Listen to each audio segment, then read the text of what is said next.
جس کو جو کچھ بھی ملا آپ کے دروازے سے، اللهم صل على سيدنا وشفيعنا حبيبنا نبينا مولانا محمد وبارك وسلم صلاة وسلاما عليك يا رسول الله، صلاة وسلاما عليك يا نبي الله، صلاة وسلاما عليك يا حبيب الله، فداك أمي وأبي يا رسول الله صلى الله تعالى عليه وسلم.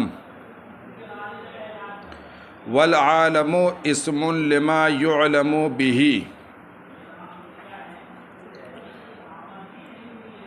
اور عالم اس چیز کا نام ہے جس کے ذریعے جانا جائے، جس کے ذریعے علم حاصل کیا جائے، اس چیز کا نام کیا ہے؟ یعنی جو حصول کا ذریعہ ہو اسے کیا کہتے ہیں؟ عالم کہتے ہیں. کل خاتم والقالب، جیسے خاتم اور قالب. یعنی قاضی بیضاوی یہ کہنا چاہتے ہیں کہ رب العالمین میں جو عالم ہے، عالمین یہ جمع مذکر سالم ہے، اور اس کا واحد کیا ہے؟ عالم. تو عالم یہ اسم اعلیٰ ہے. کیا ہے؟ اسم اعلیٰ اسے کہتے ہیں وہ اسم جو کسی چیز کے حاصل کرنے کا ذریعہ ہو، کسی چیز کے. تو عالم علم حاصل کرنے کا ذریعہ ہے، جیسے خاتم ختم کا ذریعہ ہے، یعنی مہر لگانے کا. قالب قلب کے حصول کا ذریعہ ہے نا. تو جیسے حصول ختم کے ذریعے کو خاتم کہتے ہیں، حصول قلب کے ذریعے کو قالب کہتے ہیں، ایسے ہی حصول علم کے ذریعے کو عالم کہتے ہیں. سمجھ میں آئی بات؟ والعالم اسم لما يعلم به کالخاتم والقالب، اور عالم اس چیز کا نام ہے جس کے ذریعے علم حاصل کیا جائے، جیسے خاتم اور قالب. اب ایک سوال یہ بنا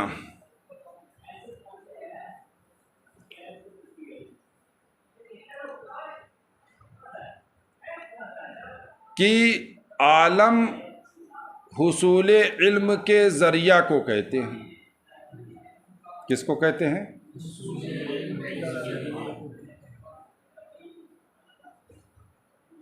ہے نا. ان میں سے ایک چیز یہ بھی ہے کہ رب تعالیٰ کی ذات کو جانا جائے.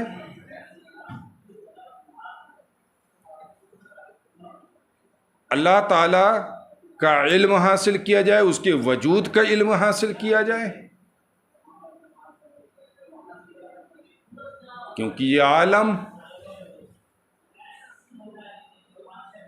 اس عالم ہی کے ذریعے یہ معلوم ہوتا ہے کہ اللہ رب العزت ہے.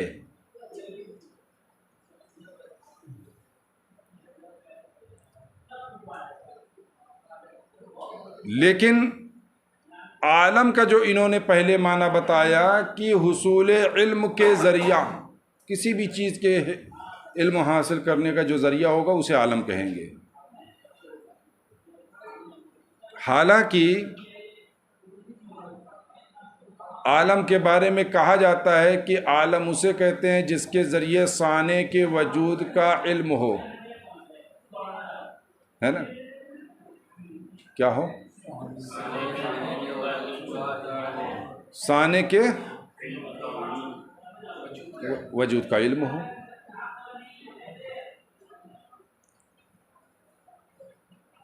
تو اس کا استعمال لفظ عالم کا اسی معنی میں زیادہ تر ہوتا ہے کہ عالم کس کو کہتے ہیں، تو بتایا جائے گا کہ عالم اس کو کہتے ہیں جس سے ثانی کے وجود کا علم حاصل کیا جائے۔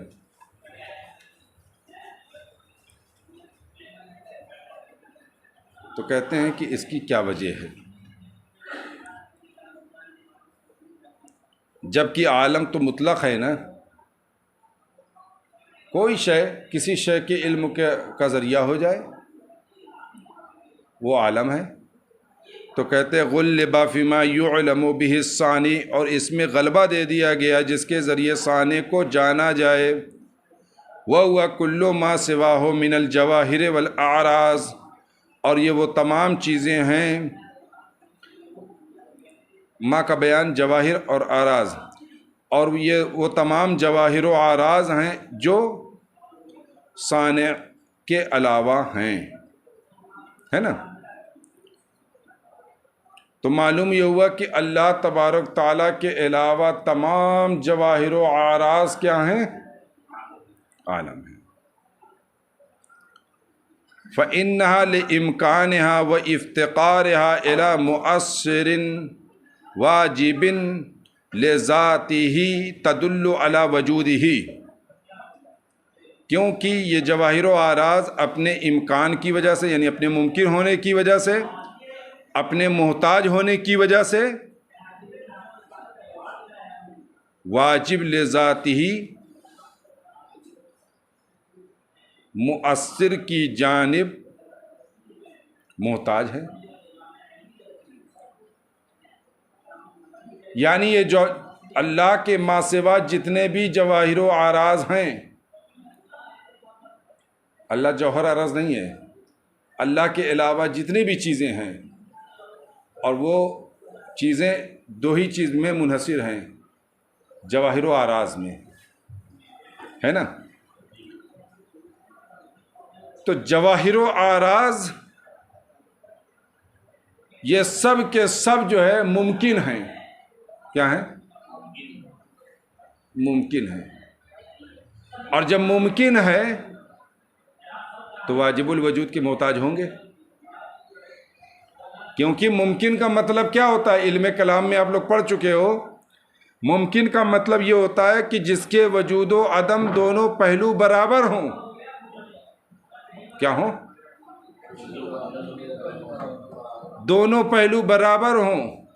تو اگر کوئی ممکن وجود میں آتی ہے، یعنی عدم سے نکل کر وجود میں آتی ہے، تو آٹومیٹک اپنے سے تو آئے گی نہیں، کوئی نہ کوئی وجہ ترجیح ہونی چاہیے، کوئی نہ کوئی مرجح ہونا چاہیے، کوئی نہ کوئی موجد ہونا چاہیے۔ تو جس موجد اور مرجح نے، جس مؤثر نے اس کو عدم سے نکال کر وجود دیا ہے، تو وہ ممکن جو ہے اس مؤثر کا محتاج ہوگا، ہے نا۔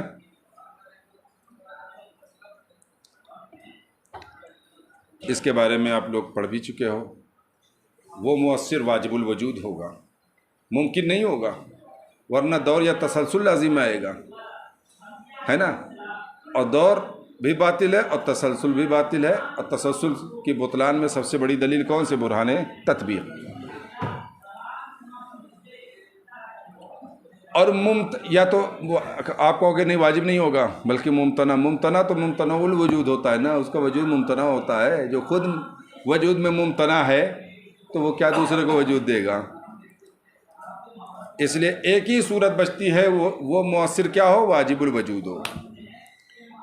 اس لیے کہتے ہیں وَكُلُّ مَا سِوَاهُ مِنَ الْجَوَاهِرِ وَالْأَعْرَاضِ، اللہ کے ما سوا جتنے بھی اعراض و جواہر ہیں، یہ سب کے سب فَإِنَّهَا، یہ سب کے سب اپنے امکان و احتیاج کی بنیاد پر اِلَى مُؤَثِّرٍ واجب لذاتہ، واجب لذاتہ مؤثر مرجح موجد کی جانب محتاج ہیں، تدل علی وجودی، جو اس کے وجود پر دلالت کرتی ہیں۔ جب یہ محتاج ہیں اپنے مؤثر اور مرجح کے، تو پھر دلالت کرتی ہے، کیونکہ محتاج الیہ کے وجود کو بتاتا ہے، محتاج جو محتاج ہو، جیسے ہم محتاج ہیں اللہ کے، اللہ محتاج لے تو محتاج لے کے وجود کو بتاتا ہے نا. اس لیے کہا تدل علی وجودہ، اس کے وجود پر دلالت کرتے ہیں. بات ختم، سمجھ میں آئی؟ وَإِنَّمَا جَمَعَهُ لِيَشْتَمِلَ مَا تَحْتَهُ مِنَ الْأَجْنَاسِ الْمُخْتَلِفَةِ، اور اس کو جمع لائے. کس کو؟ عالمین کو. کہتے ہیں کہ عالم کس کو کہتے ہیں؟ ما سوى اللہ کو. کس کو کہتے ہیں؟ ما سوى اللہ کو کہتے ہیں.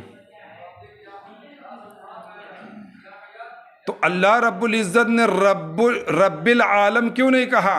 رب العالمین کیوں کہا؟ جمع کیوں لایا؟ حالانکہ رب العالم کہہ دیتا تو بھی تو مقصد حاصل ہو جانا تھا، کیونکہ عالم کس کو کہتے ہیں؟ ما سوى اللہ کو. یعنی وہ ما سوا کا جو ہے رب ہے؟ کہا نہیں، جمع لانے کا مقصد ہے، کیونکہ عالم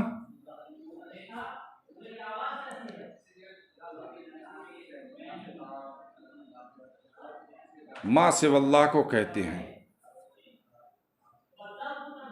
ہے نا. اور ہر جنس کو بھی عالم کہتے ہیں.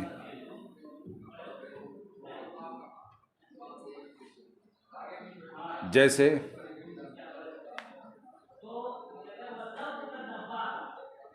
عالم افلاک،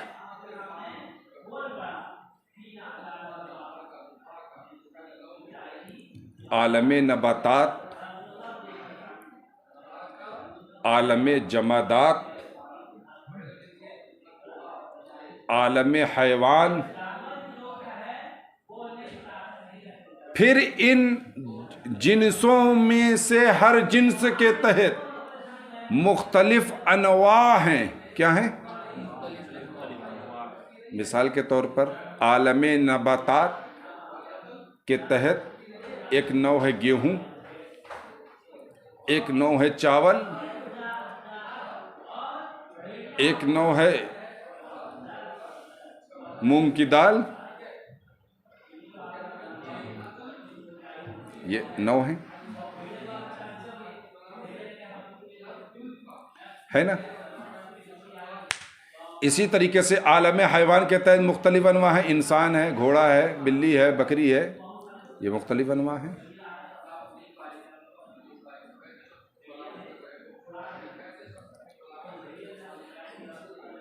اسی طریقے سے عالم جمادات میں پہاڑ کا پتھر، سنگ مرمر والا پتھر، وہ بھی تو اس میں شامل ہے عالم جمادات میں. اور مارول اسی کو کہتے ہیں، سنگ مرمر کو. اور ٹائلز وہ الگ قسم کا پتھر ہے نا. یہ بھی مختلف قسم کے نوع ہیں، ہے نا. اگر رب العالم کہا جاتا تو کسی کو یہ وہم ہو سکتا تھا کہ اللہ رب العزت صرف ایک جنس کا رب ہے، ایک جنس کا رب ہے. لیکن جب عالمین جمع مذکر سالم لے کر آئے، جمع لائے، تو یہ بتا دیا یہ تمام اجناس، عالم نباتات، عالم حیوان، عالم جمادات، عالم افلاک، عالم ارض، یہ مختلف اجناس جو اس عالمین کے تحت داخل ہیں، ان سب اجناس کا جو ہے رب کون ہے؟ اللہ.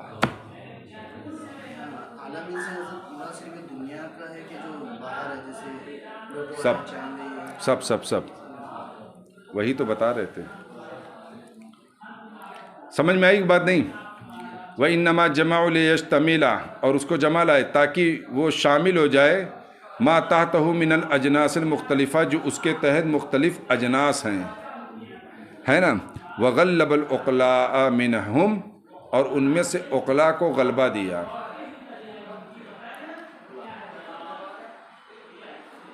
کیا مطلب اس کا؟ فجمعہ بالیاء والنون، تو اس کی جمع جو ہے لائے یا اور نون کے ساتھ. دیکھیے جمع مذکر سالم لانے کا ایک قاعدہ ہے.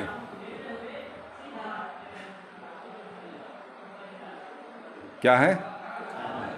قاعدہ ہے. جمع مذکر سالم صرف انہی کی آ سکتی ہے جو ذوی العقول ہوں،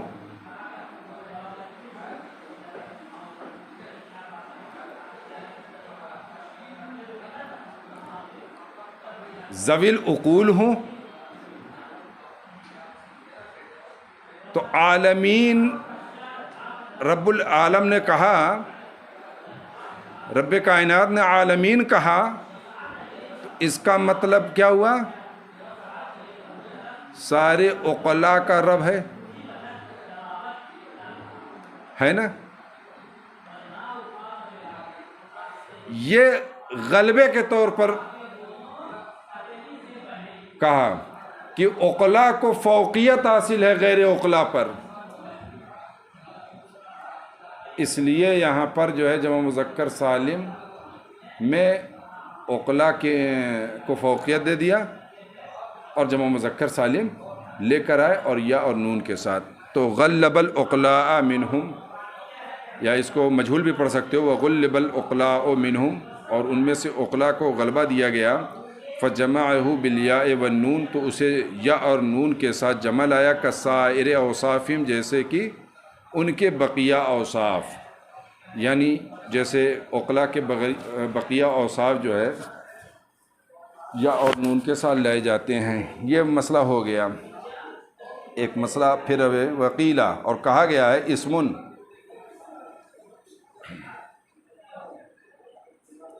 کہ ایسا اسم ہے وضع لذوی العلم من الملائکہ والثقلین. ایسا اسم ہے، یعنی عالمین ایسا اسم ہے جو صاحب علم کے لیے وضع کیا گیا. اور کس کے لیے؟ اور صاحب علم کون ہے؟ فرشتے ہیں اور جن و انس ہیں. ثقلین ہے نا. ثقلین، ثقل منے بوجھ. دھرتی کے بوجھ تو یہی جو ہیں، دو ہیں، انسان اور ہے نا. اسی لیے ثقلین کہا جاتا ہے نا، یعنی غوث الثقلین، یعنی جن و انس کے غوث ہے. تو ثقلین دھرتی کے بوجھ کون ہیں؟ جن و انس ہیں. تو ایک قول یہ ہے کہ یہ ایسا اسم ہے جو صاحب علم کے لیے وضع کیا گیا ہے، جیسے کہا جاتا ہے عالم انس، عالم ملک، عالم جن، ہے نا. پھر بقیہ لوگ اس میں کیسے شامل ہوں گے؟ عالمین سے مراد اگر یہ ہے کہ جو صاحب علم ہوں، تو صاحب علم میں تین ہی گروہ شامل ہوں گے. ایک گروہ تو فرشتوں کا، دوسرا گروہ جو ہے جن کا اور انسانوں کا ہے. تو پھر دیگر چیزیں کیسے شامل ہوں گی؟ تو کہا کہ وہ بالتبع شامل ہوں گی. وَتَنَاوَلَهُ لِغَيْرِهِمْ، اور ان کے علاوہ کو وہ شامل ہوگا علی سبیل الاستتباع، یعنی بالتبع وہ شامل ہوں گے، ہے نا. وَقِيلَ عُنِيَ بِهِ النَّاسُ هَا هُنَا، اور کہا گیا کہ یہاں عالمین سے مراد کیا ہے؟ انسان ہیں. فَإِنَّ كُلَّ أَحَدٍ مِّنْهُمْ عَالَمٌ، اس لیے کہ ان میں سے ہر ایک جو ہے عالم ہے. انسانوں میں سے ہر انسان خود ایک عالم ہے.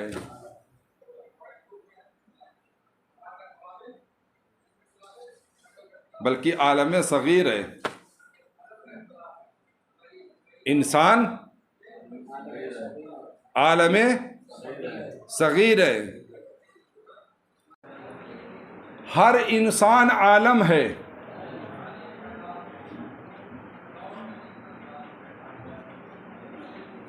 کیسے؟ تو کہتے عالمین سے مراد انسان ہے، کیونکہ انسان میں سے ہر ایک انسان بذات خود عالم ہے۔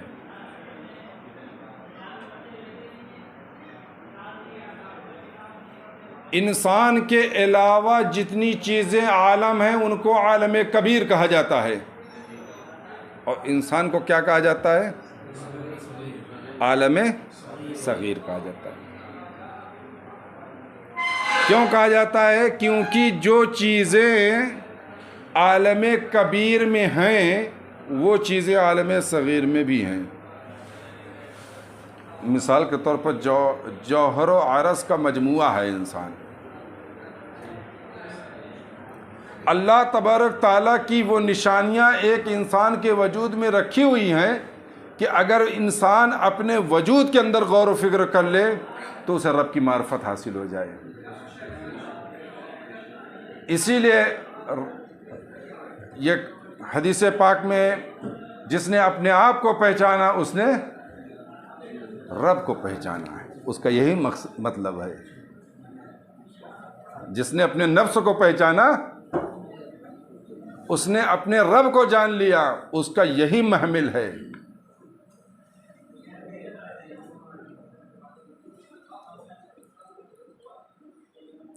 فَإِنَّ كُلَّ وَاحِدٍ مِّنْهُمْ عَالَمٌ، اس لیے ان میں سے ہر ایک عالم ہے، مِنْ حَيْثُ أَنَّهُ يَشْتَمِلُ عَلَى نَظَائِرِ، اس حیثیت سے کہ وہ ان جیسے نظائر پر مشتمل ہے جو جواہر و اعراض عالم کبیر میں ہیں، یعنی جو جواہر و اعراض عالم کبیر میں پائے جاتے ہیں ان جیسے جواہر و اعراض کے نظائر پر وہ عالم صغیر بھی مشتمل ہے۔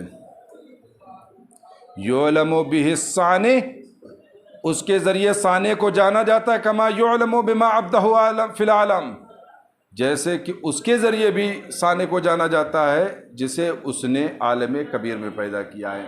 یعنی عالم کبیر میں غور و فکر کر کے ثانی کو جانا جاتا ہے، ثانی کے وجود کا علم حاصل کیا جاتا ہے، ویسے ہی عالم صغیر یعنی انسان اپنے وجود کے اندر غور کر لے تو وہ رب کے وجود کو جان لیتا ہے نا۔ وَلِذَلِكَ سُوِّيَ بَيْنَ النَّظْرِ، اسی وجہ سے غور و فکر کرنے کے درمیان برابری کا درجہ دیا گیا، فیہما، ان دونوں میں، یعنی عالم صغیر عالم کبیر دونوں میں غور و فکر کرنے کا مساوی قرار دیا گیا کہ، اور اللہ تعالیٰ نے فرمایا وَفِي أَنفُسِكُمْ أَفَلَا تُبْصِرُونَ، تم اپنے نفسوں میں کیوں نہیں دیکھتے، اپنے آپ میں کیوں نہیں دیکھتے، اپنے وجود میں کیوں نہیں غور کرتے؟ تو یہ اللہ تعالیٰ نے کس چیز کی یعنی بلایا ہے؟ عالم صغیر کو اپنے وجود میں جھانکو، ہیں؟ بات ختم ہو گئی، سمجھ میں آ گیا نا؟ وَقُرِئَ رب العالمین، اور ایک قرات رب العالمین بالنسب، نسب کے ساتھ ہے، کس بنیاد پر بھیا؟ علی المدح، مدح کی بنیاد پر، یعنی الحمدللہ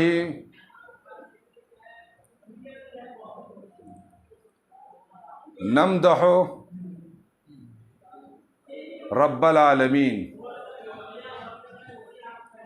اب الندا، یا ندا کی بنیاد پر الحمدللہ یا رب العالمین ہے، تو ایک قرات نسب کی بھی ہے۔ او بالفعل الذی دل علیہ الحمد، یا اس فعل کی وجہ سے جس پر حمد نے دلالت کیا۔ حمد کون؟ الحمدللہ میں حمد جو فعل دلالت کر رہا ہے، تو اب کیا نکلے گا؟ نحمد رب العالمین ہے، تو چاہے نمدحو نکالو اور چاہے نحمدو نکالو اور چاہے یا حرف ندا نکالو، ان تینوں میں سے کسی ایک کی بنیاد پر منصوب بھی پڑھا گیا ہے۔ وفیہ دلیل علی ان الممکنات کما ہی مفتقرۃ الی المحدث، اور اس میں اس بات کی جانب دلیل ہے کہ ممکنات جس طریقے سے محدث کے محتاج ہیں، موجد کے محتاج ہیں، مرجع کے محتاج ہیں، اور مؤثر کے محتاج ہیں، کس کے؟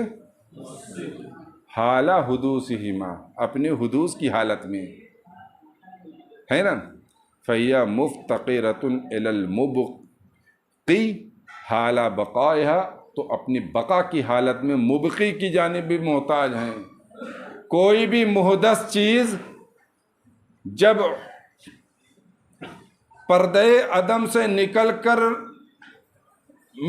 من صحیح شہود پر جلوہ گر ہوگی تو اس کے لیے مؤثر چاہیے، مرجع چاہیے، موجد چاہیے، محدث چاہیے۔ اب وہی چیز اگر باقی رہتی ہے تو مبقی بھی چاہیے اس کے لیے، ہے نا؟